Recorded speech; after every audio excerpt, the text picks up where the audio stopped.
أدهى وأمر إن المجرمين في ضلال وسعر يوم يسحبون في النار على وجوههم ذوقوا مس سقر إنا كل شيء خلقناه بقدر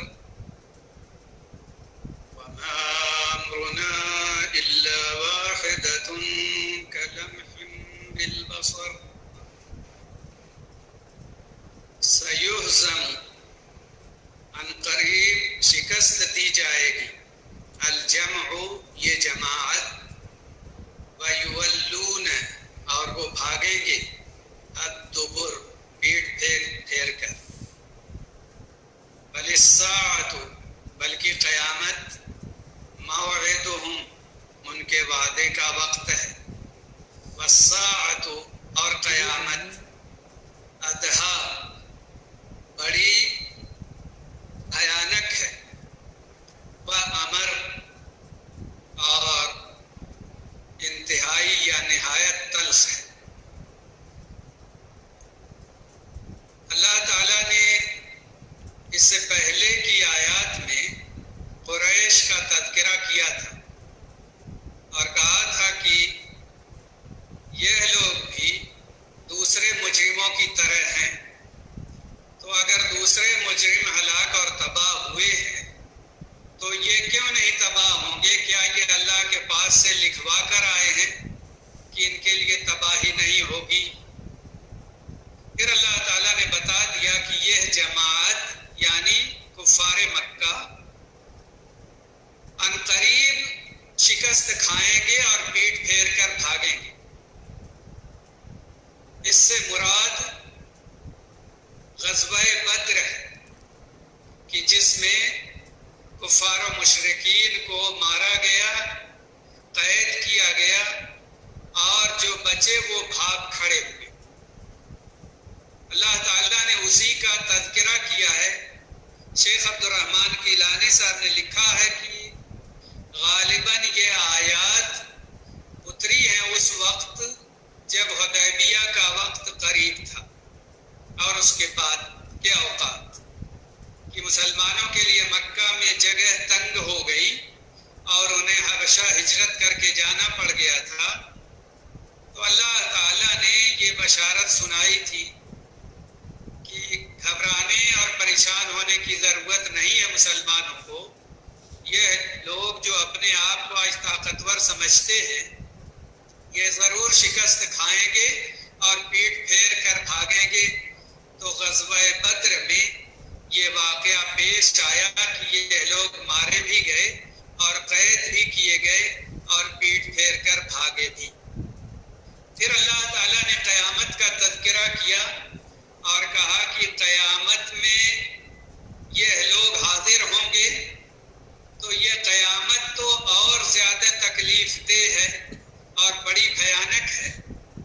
تو وہ وعدے کا دن ہے۔ یہ جو دنیا میں ان کو شکست ہوئی وہ تو ہوئی ہی، لیکن اصل ان کو سزا اور عذاب ہوگا بروز قیامت جب یہ اللہ کے سامنے حاضر ہوں گے، اور وہ بڑا سخت دن ہوگا اور ان کے لیے تکلیف کا باعث ہوگا۔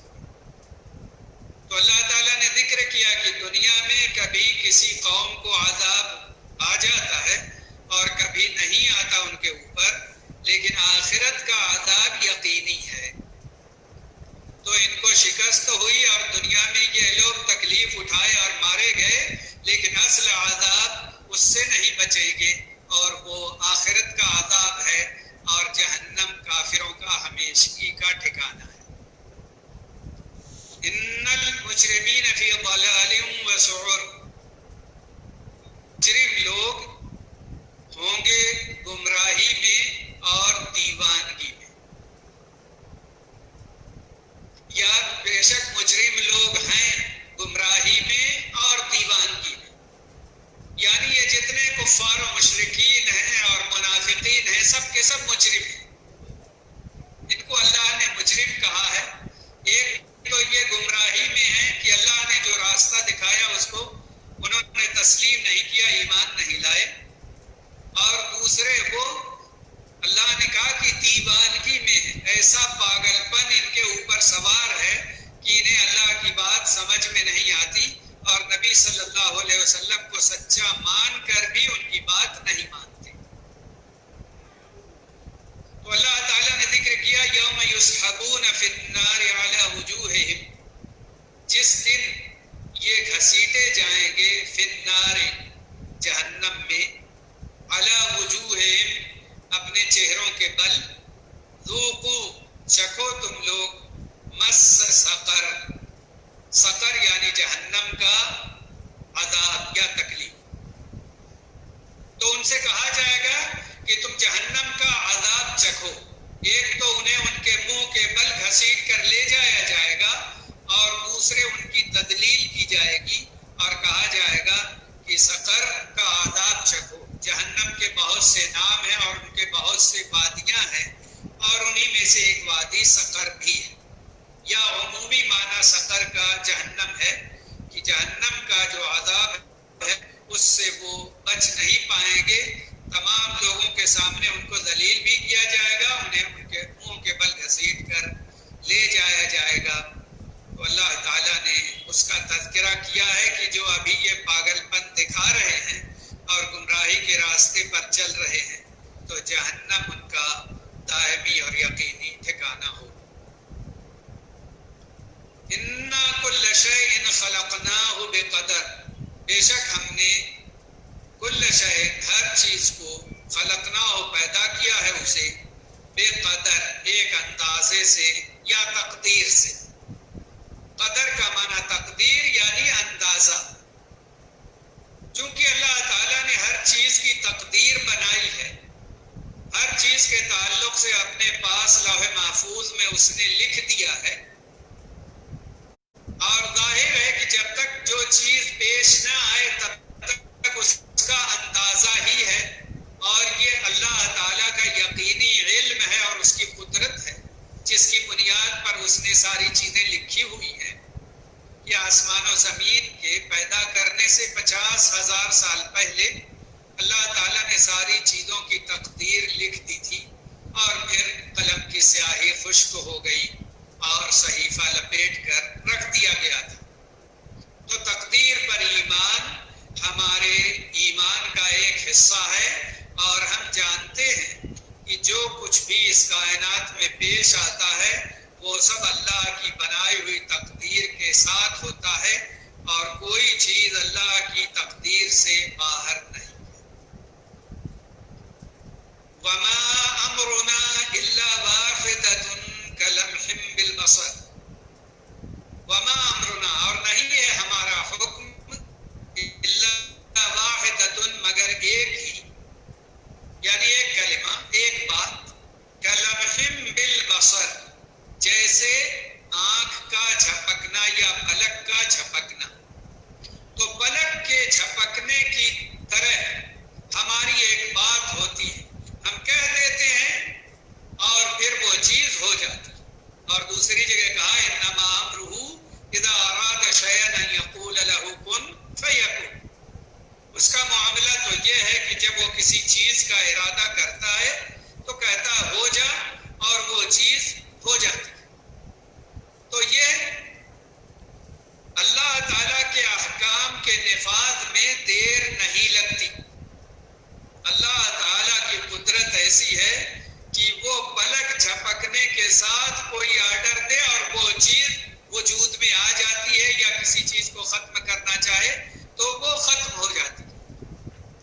اللہ تعالیٰ نے یہ کہہ کر گویا بتایا ہے کہ ہمارے حکم سے، ہمارے عذاب سے کوئی بھاگ نہیں سکتا، ہماری پکڑ سے، ہماری نگرانی سے کوئی شخص باہر نہیں. ہم جسے چاہیں اپنی نگرانی اور حفاظت میں رکھیں اور جسے چاہیں بس کن کہیں اور اس کا معاملہ ختم ہو جائے، یا اس کی ہلاکت کا ذکر کر دیں اور وہ ہلاک و تباہ ہو جائے. وَلَقَدْ أَهْلَكْنَا أَشْيَاعَكُمْ فَهَلْ مِن مُدَّكِرٍ، اور البتہ تحقیق ہم ہلاک کر چکے ہیں اشیاءکم ان کے جیسے دوسرے لوگوں کو. شیعہ کی جمع ہے، شیعہ اور اشیاء یعنی ان کی جمع سے مراد ہیں ان کے جیسے لوگ، یعنی جو کفر و شرک میں بدمست رہے، ہم نے ان کو ہلاک کر دیا ہے اور ان کے واقعات ان کو معلوم ہیں۔ فَهَلْ مِن مُدَّكِرٍ، تو کیا ہے کوئی نصیحت پکڑنے والا؟ یعنی یہ واقعات ہم اس لیے بتاتے ہیں تاکہ لوگ نصیحت حاصل کریں اور اپنی سرکشی سے باز آئیں۔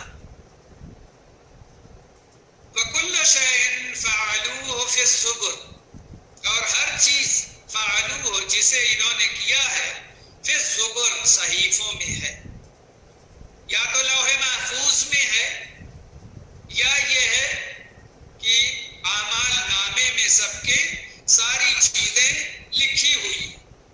وَكُلُّ شَيْءٍ صَغِيرٍ وَكَبِيرٍ مُسْتَطَرٍ، اور ہر چھوٹی اور بڑی چیز لکھی ہوئی ہے، کیونکہ اللہ تعالیٰ نے کچھ فرشتوں کو خاص کر دیا ہے لوگوں کے اعمال لکھنے کے لیے۔ تو اللہ پاک نے کہا مَا يَلْفِظُ مِن قَوْلٍ إِلَّا لَدَيْهِ رَقِيبٌ عَتِيدٌ، کہ کوئی بات کوئی انسان بولتا ہے تو اس کے پاس نگراں فرشتہ لکھنے کے لیے موجود ہوتا، تو کوئی چیز چھوڑی نہیں جاتی۔ لا يغادر صغيرة ولا كبيرة إلا أحصاها، چھوٹی یا بڑی کوئی بھی چیز وہ چھوڑتا نہیں، وہ اسے گن گن کر کے لکھ دیتا ہے اور محفوظ کر دیتا ہے۔ تو اللہ تعالیٰ نے ذکر کیا ہے کہ کسی چیز کا کوئی انکار بھی نہیں کر سکے گا کہ فلاں کام میں نے نہیں کیا، یا فلاں بات میں نے نہیں کی، یا فلاں چیز کا میں نے عزم نہیں کیا، یا قدم نہیں بڑھائے، وہ کوئی بات نہیں کر سکے گا، کیونکہ ساری چیز لکھی ہوئی ہے اور اعمال کا رجسٹر لوگوں کے سامنے ہوگا اور ساری چیزیں انہیں دکھا دی جائیں گی۔ ان المتقین فی جنات ونہر، جب ان مجرمین اور ان کے اعمال کا اللہ نے تذکرہ کر دیا تو پھر متقی اور پرہیزگار لوگوں کی باتیں کی اور کہا ان المتقین فی جنات ونہر، بے شک متقی لوگ باغات اور نہروں میں ہوں گے، یعنی وہ جنتیں جو باغات کی شکل میں ہیں اور اس میں نہریں بہہ رہی ہوں گی، جس کی وجہ سے اس کی ہوا بھی تر و تازہ ہوگی اور خوش منظر بھی۔ فی مقعد صدق عند ملیک مقتدر، سچائی کے مقام میں یا عزت کے مقام میں یہ متقی لوگ ہوں گے، عند ملیک مقتدر، بادشاہ کے پاس جو بڑی قدرت والا ہے۔ یعنی یہ متقی اور پرہیزگار لوگ ایک تو عیش و آرام میں ہوں گے، جنتوں میں ہوں گے، نہریں بہہ رہی ہوں گی، ہر قسم کی نعمتیں ہوں گی اور انہیں عزت دی جائے گی، ان کا احترام کیا جائے گا، ان کی خواہشیں پوری کی جائیں گی اور اللہ رب العالمین کا قرب نصیب ہوگا اور اللہ کا دیدار ہوگا۔ یہ ساری چیزیں ان نیک بندوں کو حاصل ہوگی۔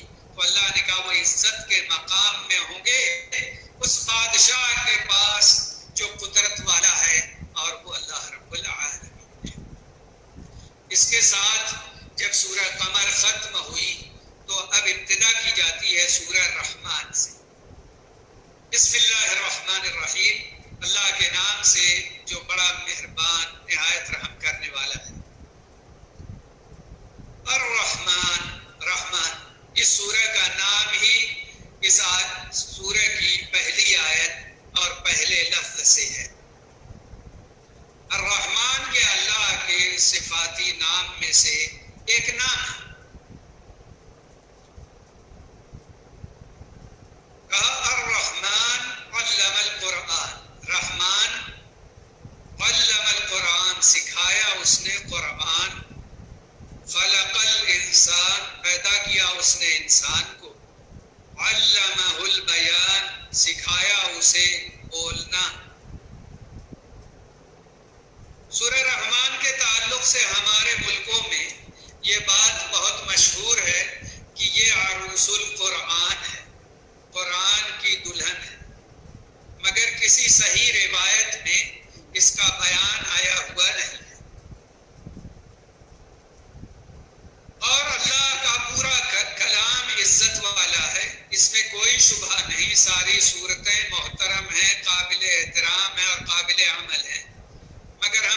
فضیلت انہی صورتوں اور انہی آیات کی ذکر کریں گے جن کی فضیلتیں نبی صلی اللہ علیہ وسلم نے بتائی ہیں۔ تو سورہ رحمان میں اللہ تعالیٰ نے اس کی ابتدا کی اپنے نام سے کہ رحمان وہی ہے جس نے قرآن سکھایا ہے۔ ایک تو معنی یہ ہے کہ نبی صلی اللہ علیہ وسلم کو قرآن سکھانے والا کوئی اور نہیں ہے بلکہ رحمان ہے، یعنی اللہ تعالیٰ ہے، کیونکہ کفار مکہ کہتے تھے کہ ایک عجمی شخص ہے رحمان نام کا، وہی ان کو سکھاتا ہے اور پھر یہ اللہ کی طرف منسوب کر کے باتیں ہم کو بتاتے ہیں اور کہتے ہیں کہ یہ اللہ کی طرف سے نازل شدہ آیات ہے۔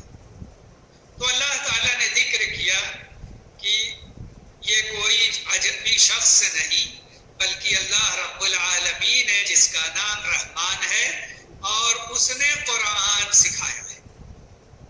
اور دوسرا معنی یہ ہے کہ اللہ رب العالمین کی طرف سے یہ نازل شدہ ہے اور اس کی تعلیم سے نبی صلی اللہ علیہ وسلم نے اس قرآن کو سیکھا ہے اور لوگوں کو سکھایا ہے۔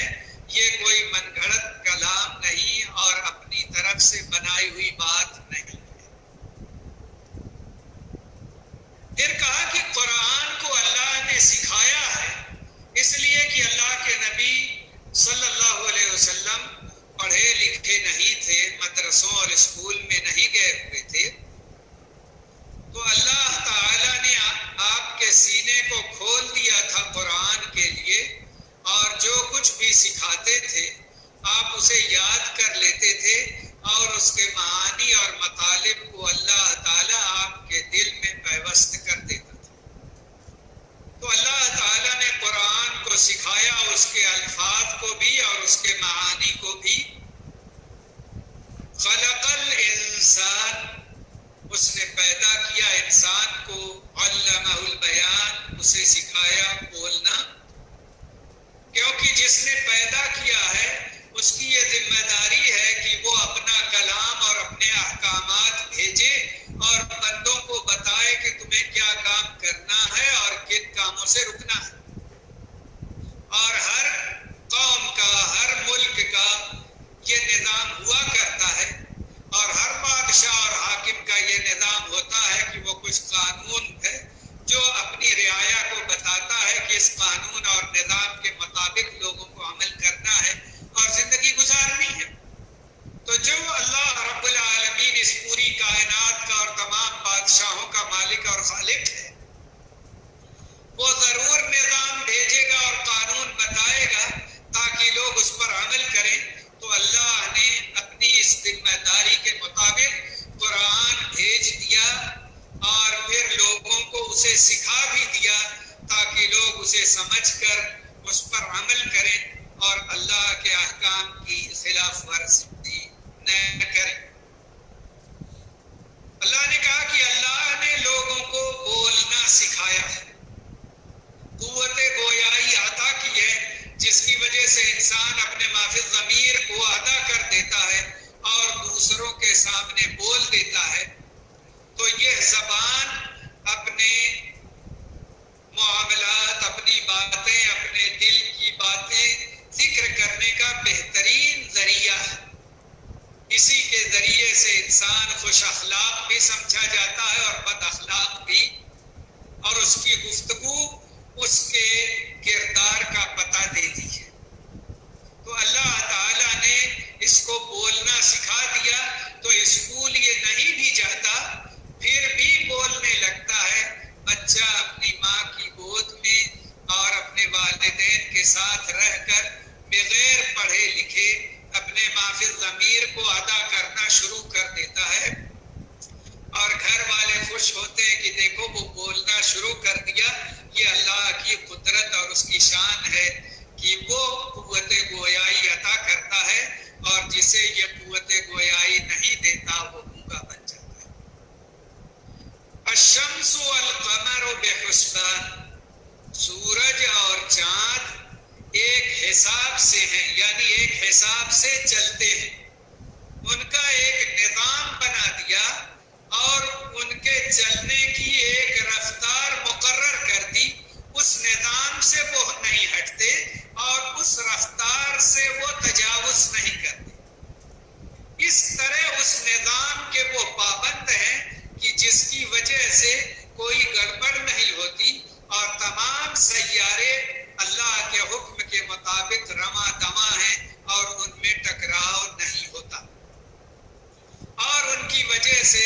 ہم سال اور مہینے اور دن کا حساب لگاتے ہیں اور انہی کے ذریعے سے ہم تاریخ جانتے ہیں اور انہی کے ذریعے سے ہمیں معلوم ہوتا ہے کہ رمضان کب آئے گا اور عید کب آئے گی اور عید الفطر اور عید الاضحیٰ کب ہوگی اور قربانی کب کی جائے گی. یہ ساری چیزیں ہم لوگ ان کے ذریعے سے معلوم کرتے ہیں. یہ اللہ کی طرف سے بہت بڑا سبب اور ذریعہ ہے. اور رات میں ہم خنک اور ٹھنڈی روشنی حاصل کرتے ہیں اور دن میں سورج کی تمازت اور اس کی گرمی سے فائدہ اٹھاتے ہیں. ہمارے جسم کو بھی راحت ملتی ہے اور پوری کائنات میں ہر ذرے کو اس سے فائدہ ہوتا ہے اور اس کے فوائد سے آپ سب ناواقف نہیں ہیں. وَالنَّجْمُ وَالشَّجَرُ يَسْجُدَانِ، اور ستارے اور درخت سجدہ کرتے ہیں. اور دوسرا ترجمہ ہے اور بیلیں اور درخت سجدہ کرتے ہیں، کیونکہ نجم کا دونوں معنی ہے، ستارے بھی اور بیلیں بھی.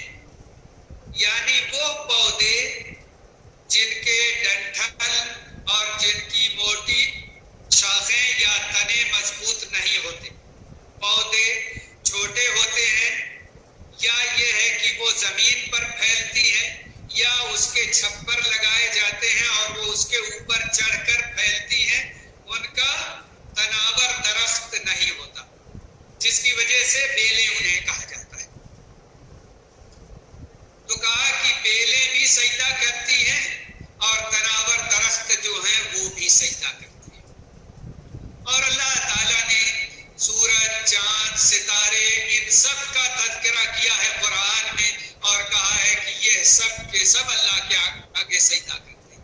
تو اس کا معنی ستارہ کرنا یہ بھی صحیح ہے اور بیلیں ترجمہ کرنا یہ بھی صحیح ہے کہ یہ سب کے سب سجدہ کرتے ہیں. ہم لوگوں کو ان کے سجدے اور ان کے طریقے کا علم نہیں ہوتا. البتہ بعض آیات سے یہ معلوم ہوتا ہے کہ جیسے درختوں کا سجدہ کرنا ان کے سائے کا بڑھنا اور گھٹنا ہوتا ہے، کہ دیکھو ان کے سائے کس طرح بڑھتے ہیں جیسے لیٹ گئے ہوں اور پھر کس طرح چھوٹے ہوتے ہیں. وَالسَّمَاءَ رَفَعَهَا وَوَضَعَ الْمِيزَانَ، اور آسمان بلند کیا اس رحمان نے اسے، وَوَضَعَ، اور رکھا، المیزان، ترازو یا میزان عدل، کہ اللہ تعالیٰ نے ترازو رکھا ہے اور انصاف کرنے کے لیے کہا. تو اللہ تعالیٰ نے پورے نظام عدل کو قائم کیا ہے، آسمانوں میں بھی اور زمین میں بھی. اللہ کا جتنا نظام ہے اس میں خلل واقع نہیں ہوتا. ہم لوگوں کے بنائے ہوئے نظام میں خلل واقع ہوتا اور ٹوٹ پھوٹ ہوتی ہے. تو اللہ تعالیٰ نے نظام عدل قائم کیا ہے، اسی نظام عدل کو وہ بندوں میں نافذ اور قائم کرنا چاہتا ہے. اس لیے اس نے یہ آیات اتاری اور ہمیں انصاف کرنے کا حکم دیا اور ٹھیک ٹھیک ترازو بنا دیا کہ ٹھیک ٹھیک تولو. تو بات بھی کرو تو صحیح کرو، اخلاق بھی پیش کرو تو اچھے پیش کرو، خرید و فروخت کرو تو اس میں انصاف کرو. اور ترازو کا معاملہ یہ ہے کہ کم تول کر کے نہ دو. تو اللہ تعالیٰ نے ذکر کیا وَأَقِيمُوا الْوَزْنَ بِالْقِسْطِ، تم لوگ قائم کرو وزن کو انصاف کے ساتھ، وَلَا تُخْسِرُوا الْمِيزَانَ، اور نہ کمی کرو تول میں. یعنی پورا پورا تول کر دو، کمی مت کرو، کیونکہ یہ ظلم ہے، دوسروں کا مال ناحق اور غلط طریقے سے کھانا ہے. کیونکہ جب ایک آدمی نے کوئی چیز خرید لی اور اس کی قیمت کو ادا کر رہا ہے پوری اور ہم اسے دے رہے ہیں کم، تو گویا کہ اس کی چیز کو ہم حرام طریقے سے کھاتے ہیں.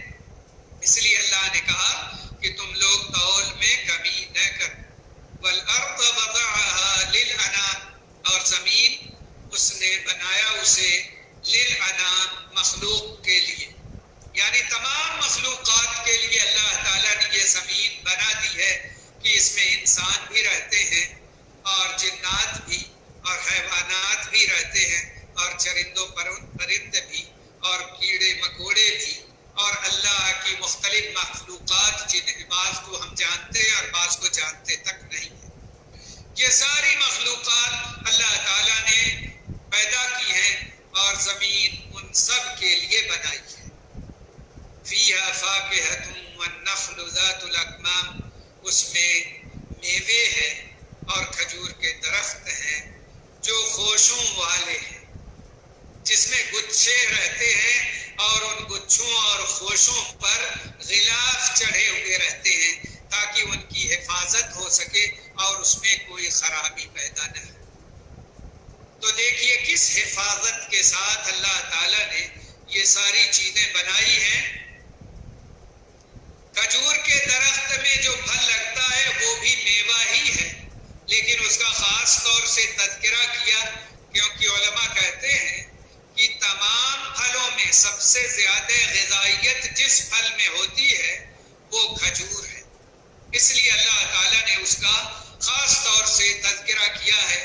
اور آپ نے تو وہ حدیث بھی سنی ہوگی کہ اللہ کے نبی صلی اللہ علیہ وسلم کے گھر میں عائشہ رضی اللہ عنہا کہتی ہیں کہ 2 مہینے تک چولہا نہیں جلتا تھا، تو ان سے جب پوچھا گیا کہ آپ سب کیسے گزر بسر کرتے تھے تو انہوں نے کہا کہ کھجور اور پانی 2 کالی چیزیں، انہی سے گزر بسر ہوتا تھا۔ یعنی کھجور کھا لیا، کوئی 1 کھجور یا 2 کھجور جو ملی کھا لیا، پانی پی لیا اور پھر اسی سے دن گزرتا تھا۔ تو اس طرح کی کیفیت ہوتی تھی، تو اللہ تعالیٰ نے اس میں اتنی غذائیت رکھی ہے کہ ان کا گزر بسر اسی کھجور سے ہو جاتا تھا، جبکہ روٹی اور سالن اور دوسری چیزیں انہیں میسر کم ہوتی تھی۔ وَالْحَبُّ ذُو الْعَصْفِ وَالرَّيْحَانُ، اور دانے اور غلے، ذو العصف بھوسیوں والے، والریحان اور خوشبودار پھول، یہ ساری چیزیں بھی اللہ نے بنائی۔ یعنی کچھ چیزیں تو ایسی ہیں جن کو ہم کھاتے ہیں اور غذا کے طور پر استعمال کرتے ہیں، اور بعض چیزیں ایسی ہیں جو ہم کھاتے نہیں سونگھتے ہیں، جیسے پھول ہیں خوشبودار اور خوش رنگ کی، دیکھ کر کے بھی ہمیں راحت ملتی ہے اور سونگھ کر کے بھی ہمیں سکون ملتا ہے۔ اور یہ جو پھل کے ساتھ ساتھ جو دانے اور غلے ہیں وہ بھوسیوں اور بھوسوں والے ہیں کہ جو دانے ہیں وہ ہماری غذا بن جاتے ہیں، اور جو بھوسے اور بھوسیاں ہیں وہ ہمارے جانوروں کی غذا بن جاتے ہیں، اور اس کے جو ڈنٹھل ہیں اور اس کے جو تنے ہیں وہ سب بھی خشک ہونے کے بعد ہمارے جانوروں کی خوراک بنتے ہیں۔ اللہ تعالیٰ نے یہ ساری نعمتیں عطا کی ہیں اور اس کا تذکرہ کیا ہے کہ دیکھو یہ ساری چیزیں ہم نے بنائی ہیں، تم نے نہیں۔ فَبِأَيِّ آلَاءِ رَبِّكُمَا تُكَذِّبَانِ، تو تم دونوں اپنے رب کی کن کن نعمتوں کو جھٹلاؤ گے۔ خاص طور سے انسان اور جنات کا تذکرہ کیا اس لیے کہ یہی ہیں جو جھوٹ بولتے ہیں، نافرمانی کرتے ہیں، کفر کرتے ہیں، شرک کرتے ہیں، نفاق میں مبتلا ہیں، ظالم ہیں۔ باقی جتنی مخلوقات ہیں وہ سب شکر گزار ہیں، اللہ کے حکم کی پابند ہیں۔ اس لیے اللہ تعالیٰ نے ان کو خطاب کر کے خاص طور سے کہا ہے کہ تم دونوں جو ناشکرے ہو تو کن کن نعمتوں کو جھٹلاؤ گے؟ ایک کو جھٹلاؤ گے، دوسری سامنے ہے، دوسرے کو جھٹلاؤ گے، تیسری سامنے۔ تمہاری تو پوری زندگی ہی اللہ کی نعمتوں میں بسر ہو رہی ہے، پھر بھی تمہیں خیال نہیں آتا۔